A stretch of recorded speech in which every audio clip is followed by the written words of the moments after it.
I am Meryl. Welcome to Meryl's Mystic, and I empower witches, bitches, and dudes to complete themselves in order to have healthier soulmate relationships and more purpose filled lives. All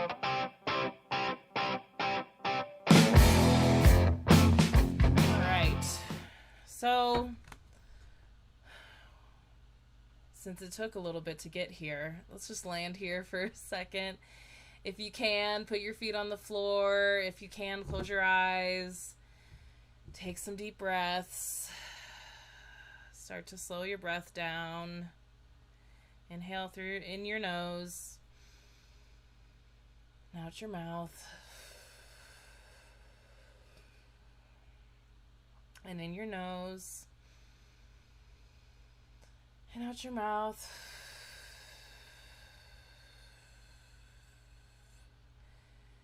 And inhale some love. And exhale out the day. Let it all go. Whew. We made it through another day. Tomorrow is another one. All right. So we are here to talk about the Aquarius full moon, their second Aquarius moon. It is a blue moon since it's the second one in the month, but it's also a second Aquarius moon, and it actually will be at its fullest on Sunday morning in most of the northern west hemisphere.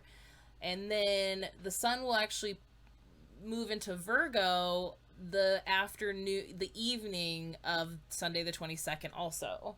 So there's a lot of convergence going on on Sunday. So if you can just chill at home on Sunday, I highly recommend that. And then, and so this is our second Aquarius full moon, which we had the first one right at the beginning of Leo season. And you can watch the Leo taroscopes and the Virgo taroscopes when we talk about this energy, and I'll mention it a little bit now. We talk about this energy of the Aquarius Leo energy that really is this Aquarius full moon now is helping bring some of it into Virgo season, and it was all about being our unapologetic, fully embodied badass selves. So and I hope that it helped you do that. And every season comes with its own lessons also, and those can be very individual. So if some of these messages don't land with you, that's fine. Just leave them there for somebody else. And also, if none of my messages land with you, then I just might not be the psychic medium tarot reader for you. There's tons of very gifted people out there that are sharing their gifts every day. So what was else was that? So Aquarius full moon transition, yeah, and then the next moon will be the Virgo new moon on Tuesday the 7th, and the live will probably be that Thursday before the 2nd. Okay. Whew, some more deep breaths. I feel like I didn't think I was feeling the full moon energy until kind of the last few hours. I mean, I think every day we're always dealing with something that I'm just like, man, it's not even Mercury retrograde. It sure feels like it. But Uranus did go into retrograde in Taurus, so definitely make sure that you're being gentle on yourself, and still a little selfish and extra protective of yourself also. Okay, let's see what this Aquarius full moon is bringing us. Ooh, new adventures. New adventures. The Page of Wands. The Page of Wands is literally one of my favorite energies, and I feel like they're coming up a lot because we are all on these huge transitional journeys, and there's so many people right now trying to change where they're going and change their paths, and it's a change in a way that is more fulfilling for them, and I hope that this is landing for you too. And that could be relationships, living situations, jobs. There's a mass exodus of jobs since the pandemic because so many people are realizing their value and that we're not gonna take it. No, we ain't gonna make it. Is that the words? Anyway, so the Page of Wands I always associate with the word cottywomple. I'm sure I brought this up the last time they made their appearance because cottywompling is going in a direction of an unknown destination, like heading towards an unknown destination with like passion and purpose. And I feel like the Page of Wands is very much that energy. And on the other side of it, the Page of Wands is also that you could know exactly where you're going, but you're not really sure how to get there. And so if you are in transition right now and you are realizing that you deserve more in life and you're trying to work towards finding more fulfillment, then either of these two ways of going down your path could easily be true. We all have goals. Some of them are long term, some of them are short term, and there's a lot of things going on right now for people where we're realizing that we need something to change, but you might not totally know what that change is supposed to be. Or you know that you're ready for something like the next level, the next step in your journey, with whether it's like pursuing relationships or careers, but you're not sure what that next step is, but you're like, you know that there's like a next step there. And the thing about the wands, it's very much about tapping into your heart space, into what makes you what drives your passion and lights you up, and also tapping into spirit and being a co-creator on this journey, and finding where you can hold that juxtaposition, or the cognitive, or it's dissonance, it's not even, sometimes it's cognitive, sometimes it's not, dissonance of making taking responsibility for when you can make certain choices or not make certain choices, and also trusting that the universe, spirit, God, the divine, your higher power has your back, and that everything is happening for you and not to you. Don't get me wrong, there are definitely things that happen to us, that have nothing to do with our choices. I speak from personal experience. However, there are so many lessons that happen throughout our day, like small things, small signs from the universe that are telling us whether we're on the right path or not. And it's just about really being open to those signs as that comes forward. And then I was just talking about the Celestine Prophecy in one of the Virgo tarot scopes, and that really makes me think of the Page of Wands also, because the Page of Wands would be making certain choices when they had to, but would also trust the situation that they were in was going to carry them forward, no matter how that situation looked or worked out. If you've read the Celestine Prophecy or prophecies, there's 10 prophecies. There's 2 books for sure. It's kind of fiction, nonfiction, spiritual stuff, but it's all about this combination of action and trust, and that the main character in that book, he finds himself in these situations that just seem like he's screwed, like, and it's like, oh, how can you trust your higher power if they keep putting you in these situations, and these, you know, he's getting caught in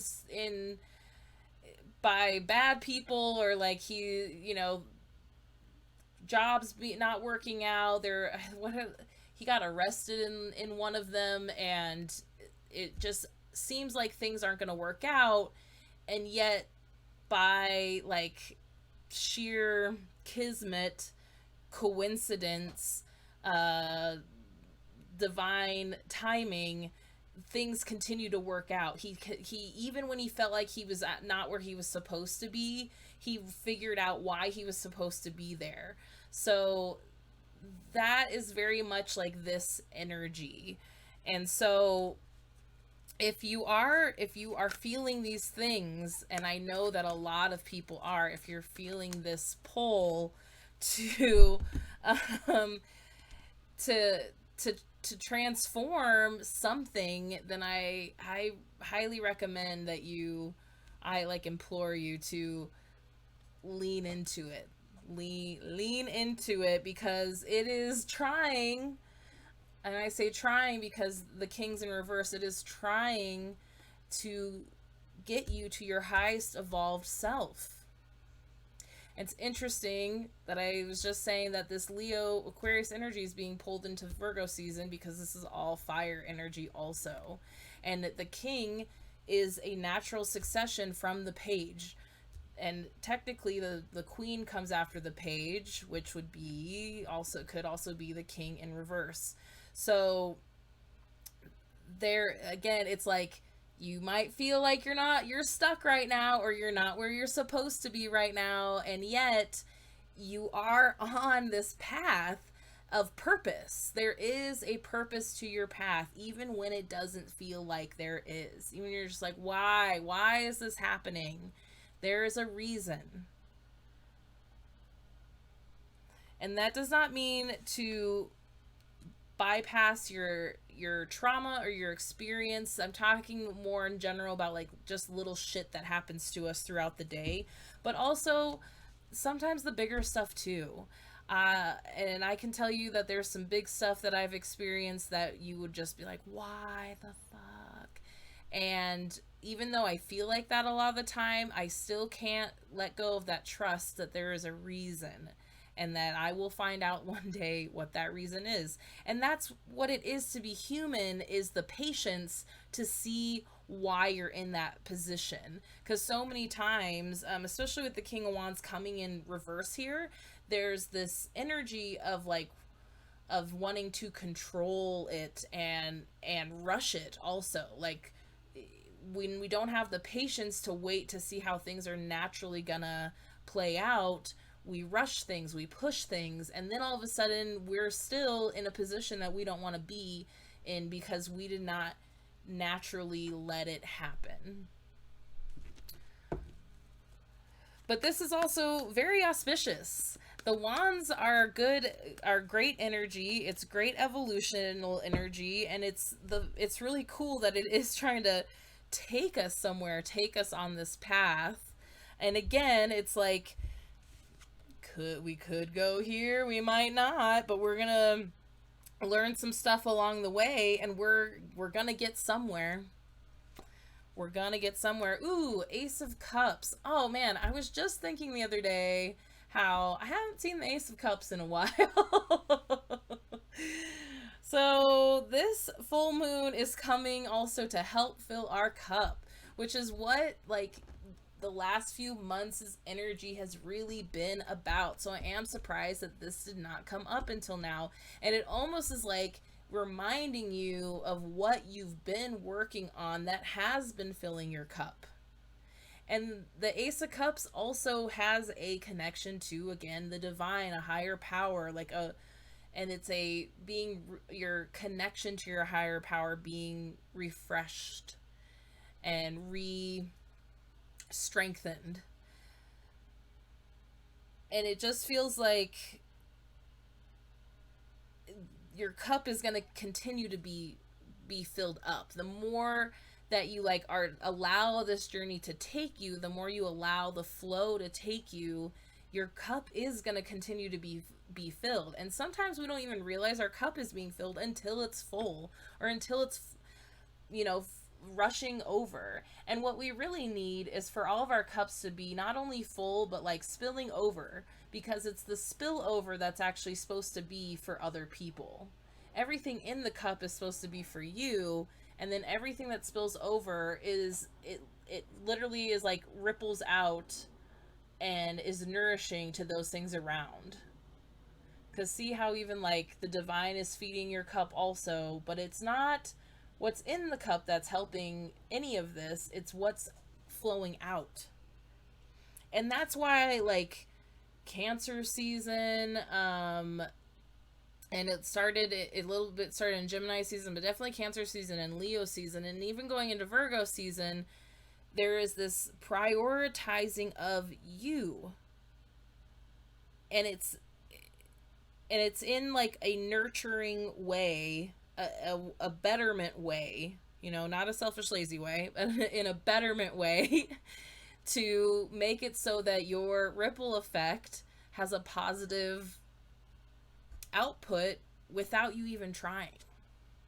Ooh, this one comes up a lot. Four of Cups in reverse.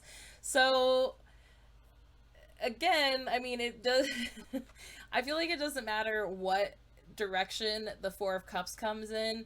It's always trying to be like, hey, we're trying to gift you something. And like, it's literally this cup. Hi. Hi, universe. Hi.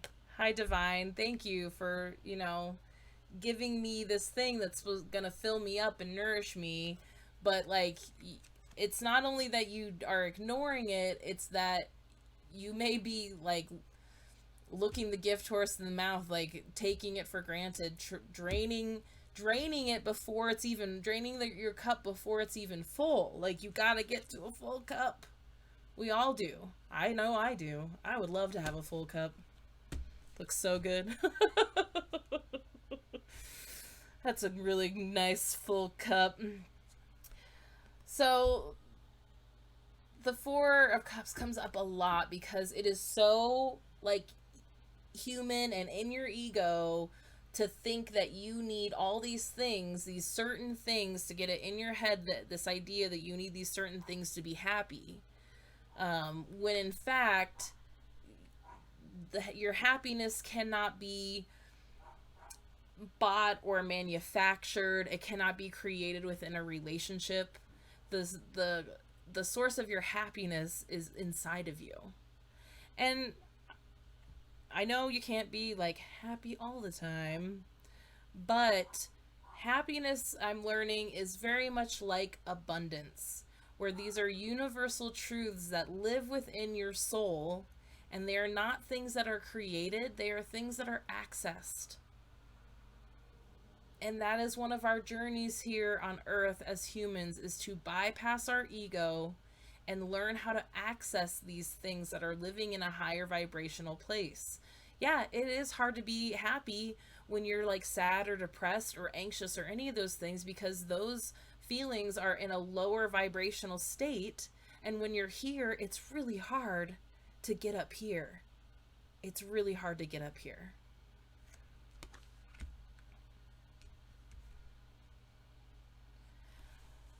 But when this guy comes up in reverse, it is something that you could be consciously ignoring, like not wanting to see it.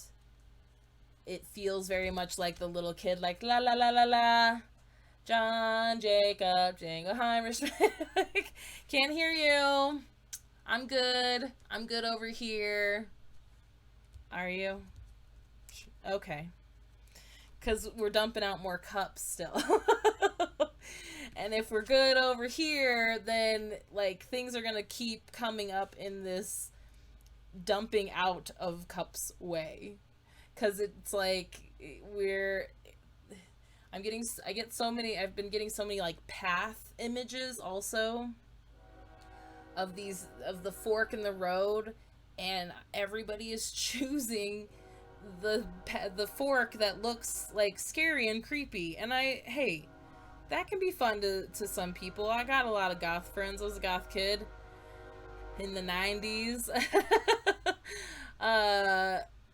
But when you've been on that path for so long and it's not serving you, it's like, this was fun at first, but it's kind of exhausting. And then it's like, well, here's this nice other path over here where the birds are chirping and the sun's out. You could use a little vitamin D, like, and people are like, yeah, I mean, that's cool, it looks nice, but I don't know, it feels uncomfortable, or it seems too good to be true. And everyone's spirit guides are just like, you've been asking for this, we gave it to you, now take it.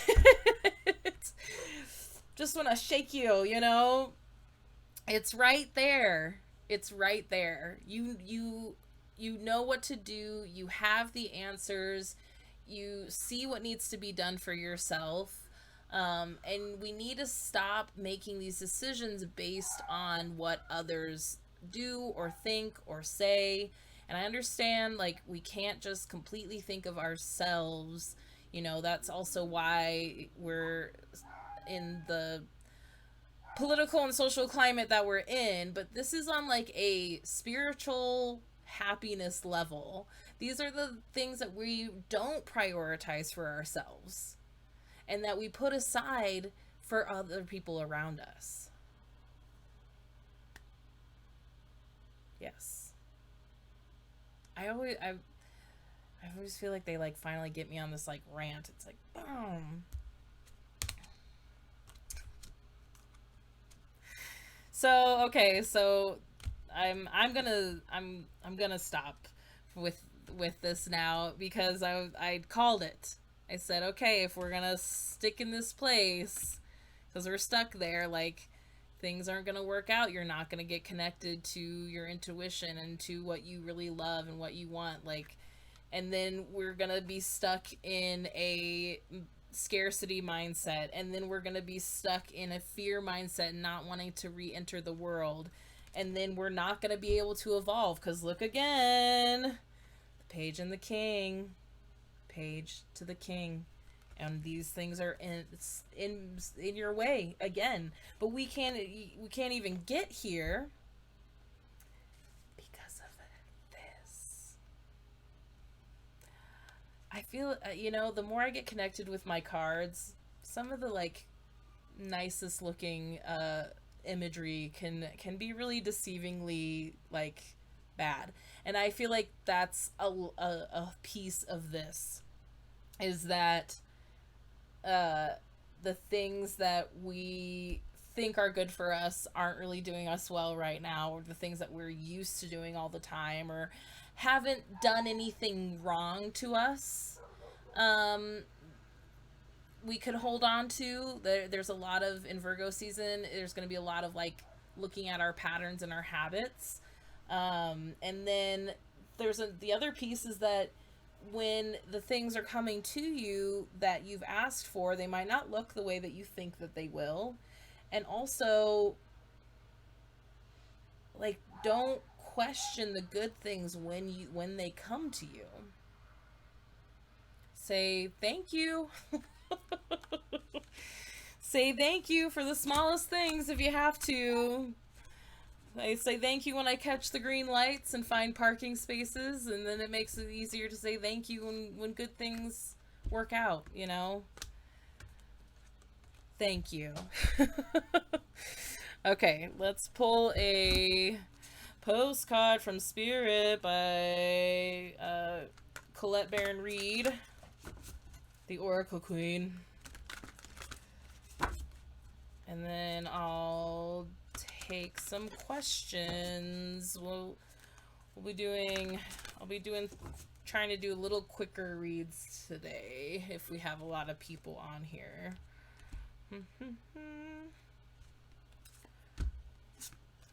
Okay.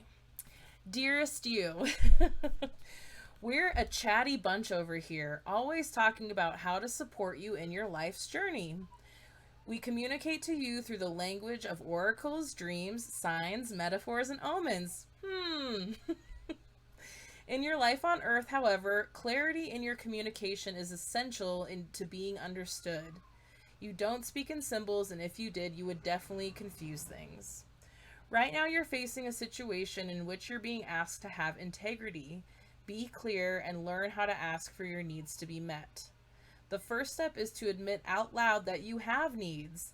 The second is to ask out loud for them to be met. You deserve to have your needs met. This is me speaking. And the third is to allow the other person, organization, or even us to answer you. When you follow these steps, you can most definitely expect an answer. In your favor, affirmative, we say. Loving you so much. You are divine beauty, it says on the other side. There's a peacock on there. These are always perfect. They're always like always exactly what I'm talking about. Like being open to what those answers are. I think we're all asking for a lot of things right now, and then we don't know how to receive the answers. And that is so important to stay open to those things. Cool. Well, I hope that this full moon is good for you. I hope that Virgo season continues to be good for you. I know Gemini season was kind of challenging, and then we're really being asked to step up to the plate for our own highest good here. And it's up to you. You're allowed to not also. No judgment. I mean, somebody on earth might judge you, but like the spirit world's not going to judge you. Unless maybe you got a parent over there and they're super judgy. We all got shit. We will be back September 2nd, 9/2, for the new moon in Virgo. Okay? Bye, y'all. She's a solid